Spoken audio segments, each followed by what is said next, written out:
أعوذ بالله من الشيطان الرجيم. بسم الله الرحمن الرحيم.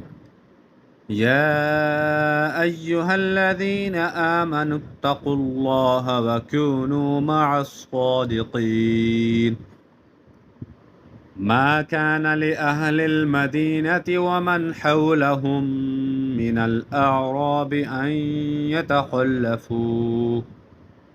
أن يتخلفوا عن رسول الله ولا يرغبوا بأنفسهم عن نفسه، ذلك بأنهم لا يصيبهم ظمأ ولا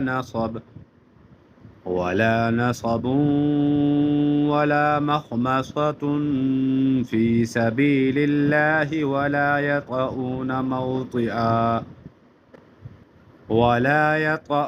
موطئا يغيظ الكفار ولا ينالون من عدو نيلا إلا كتب لهم به عمل صالح. إن الله لا يضيع أجر المحسنين.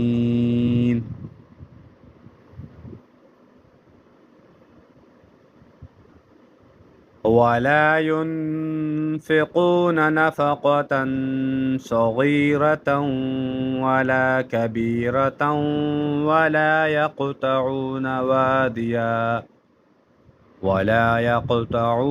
واديا إلا كتب لهم ليجزيهم الله أحسن ما كانوا يعملون.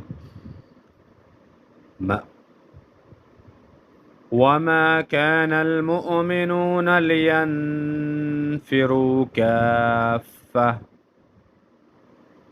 فلولا نفر من كل فرقة منهم طائفة ليتفقهوا في الدين ولينذروا قومهم إذا رجعوا إليهم لعلهم يحذرون. صدق الله العظيم.